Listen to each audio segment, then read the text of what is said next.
Something scary is coming up from the deep. Packs of monster squid.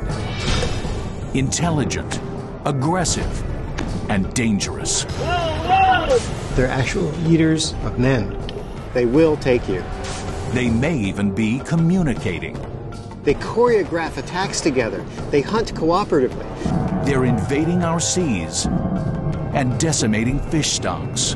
We know little about these voracious predators or why they're invading. But one thing's for sure, they're on the move.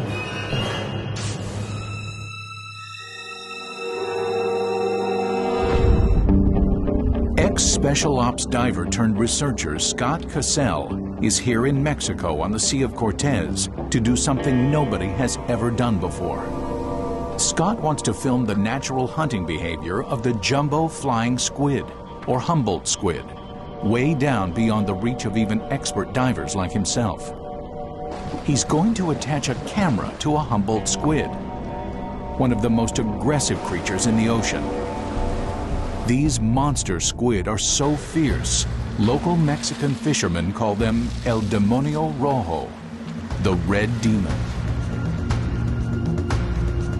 After 13 years, 1,000 dives, and numerous attacks, Scott knows firsthand the threat from these real-life sea monsters. Imagine yourself hanging by a cable at 250 feet deep, and around you are animals that are 100, 200 pounds that are man-eaters. Scott puts his life on the line because he knows a full-fledged squid invasion is underway. This is potentially an epidemic. The Sea of Cortez is the Humboldt squid's breeding ground. Until recently, this was their stronghold and the only place they were commonly found. Now, that's changing.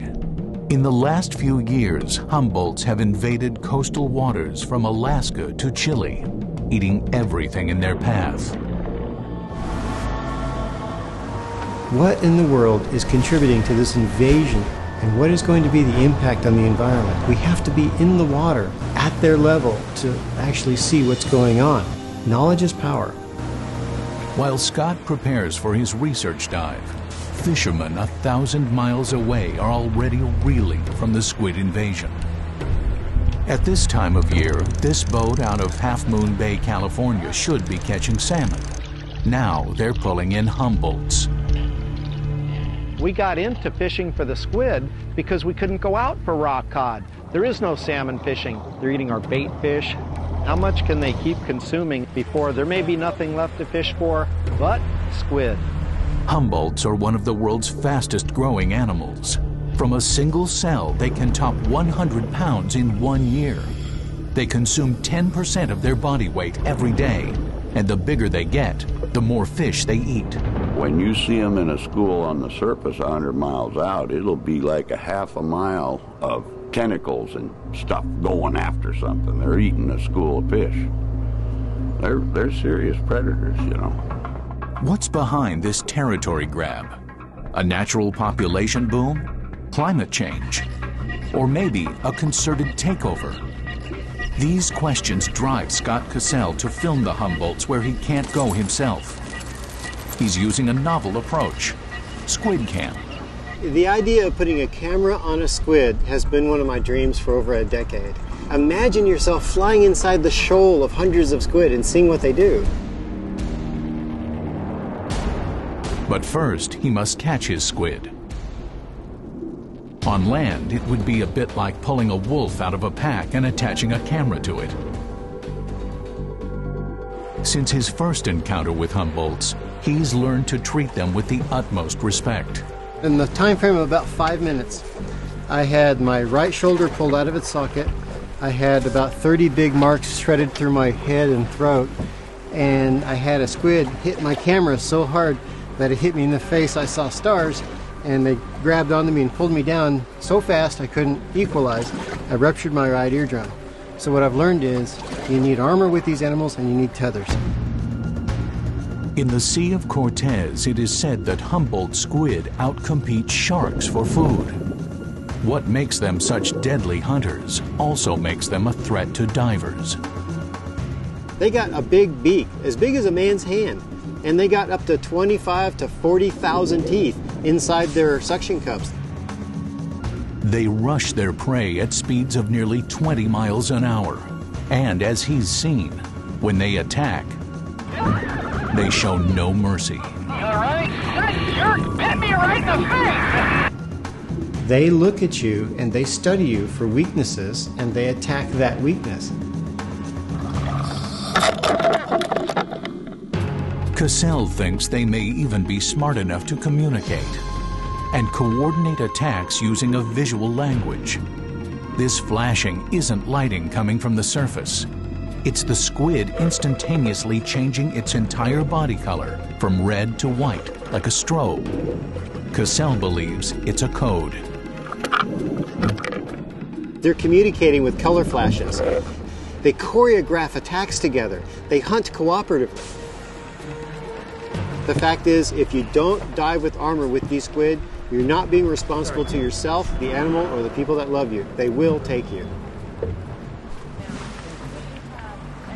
The fisherman finally has a squid on his line. Scott is ready to attach the camera. He's hoping to learn more about what he believes are the Humboldt's cooperative hunting techniques.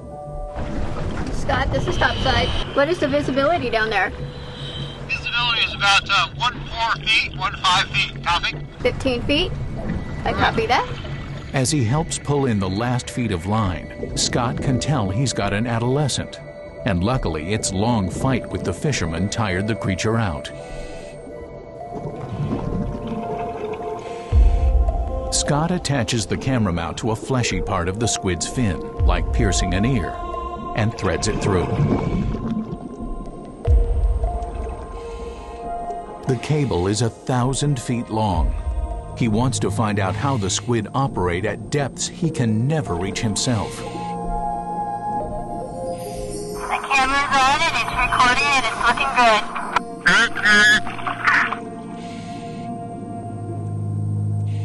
Every move of the squid will be captured on tape and later analyzed by Scott.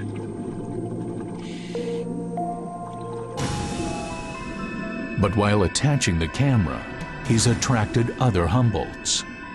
He's surrounded.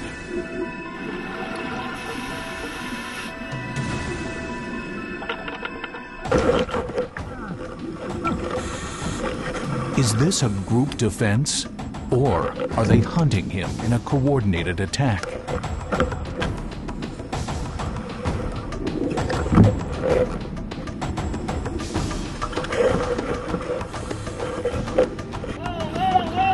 Scott's seen a squid feeding frenzy before. It's time to get out of the water.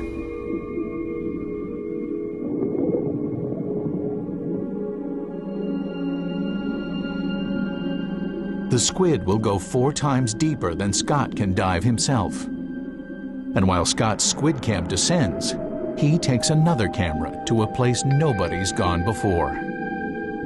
So what we have right there is the beating heart of a giant Humboldt squid.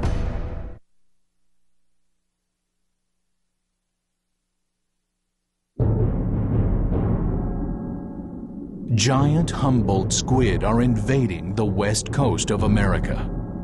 These aggressive predators are on the move, destroying fish stocks and threatening divers. Sometimes alarming evidence of this invasion washes ashore. Carcasses litter the Pacific coastlines from southern Chile to Alaska. But there are millions still out there,